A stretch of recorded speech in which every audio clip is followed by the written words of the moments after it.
AP Tirumala Annamayya భవన్లో TTD పాలక మండలి సమావేశం ముగిసింది. టీటీడీ చైర్మన్ బీఆర్ నాయుడు, ఈవో శ్యామలారావు, అదనపు ఈవో వెంకయ్య చౌదరి పాలక మండలి సభ్యులు పాల్గొన్న ఈ సమావేశంలో పలు కీలక నిర్ణయాలు తీసుకున్నారు. తిరుమల కొండల్లో పచ్చదనం పెంపుకు దశల వారీగా చర్యలు చేపట్టాలని నిర్ణయం తీసుకున్నామన్నారు ఈవో శ్యామలారావు.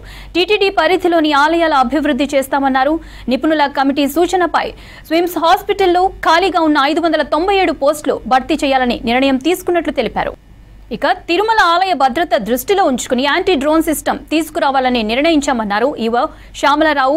శ్రీవారి గోవింద నామాలపై భక్తుల మనోభావాలు దెబ్బతీసేలా చిత్రీకరిస్తే వారిపై చట్టపరమైన చర్యలు తీసుకుంటామన్నారు. తిరుమలలో 29 మంది అన్య మతస్థులను టీటీడీ నుంచి బదిలీకి అనుమతి నిరాకరించింది ప్రభుత్వం.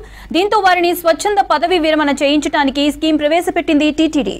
రాజధాని తుళ్లూరులో శ్రీవారి ఆలయ అభివృద్ధికి 10 కోట్ల రూపాయలకు ఆమోదం తెలిపింది టీటీడీ.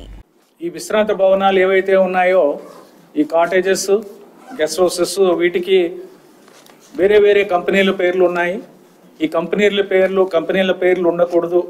ఈ ప్రాంతం యొక్క పవిత్రతని ప్రతిబింబించేలాగా ఉండాలి, ఆధ్యాత్మికతని ఇది రిఫ్లెక్ట్ చేయాలనే ఉద్దేశంతో ఒక నిర్ణయం తీసుకోవడం జరిగింది.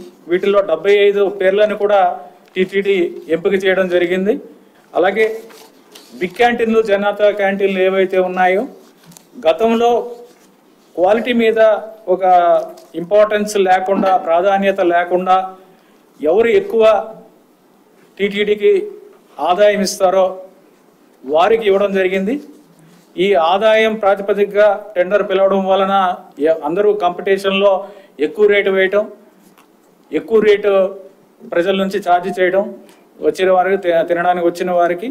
తర్వాత ఎవరైతే క్వాలిటీ ఇవ్వగలరో వాళ్ళకున్న ఎక్స్పీరియన్స్ని బట్టి, వాళ్ళకున్న క్వాలిటీ పారామీటర్స్ చూసుకుని, వాళ్ళకున్న టర్న్ ఓవర్ని చూసుకుని, వాళ్ళకున్న వివిధ ప్రాంతాల్లో వాళ్ళు ఏమేమి చేస్తున్నారు ఏంటి, వాళ్ళ రెప్యుటేషన్ ఏంటి, ఇవన్నీ చూసుకుని అలాంటి వారికే ఇవ్వాలి అనేది కూడా నిర్ణయం చేయడం జరిగింది.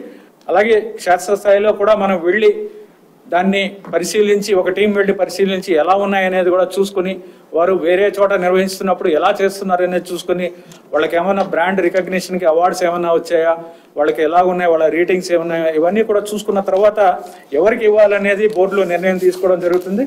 తద్వారా నాణ్యమైన ఫుడ్ని, మనం ఆహారాన్ని ప్రజలకు ఇవ్వాలి, భక్తులకు అందించాలి.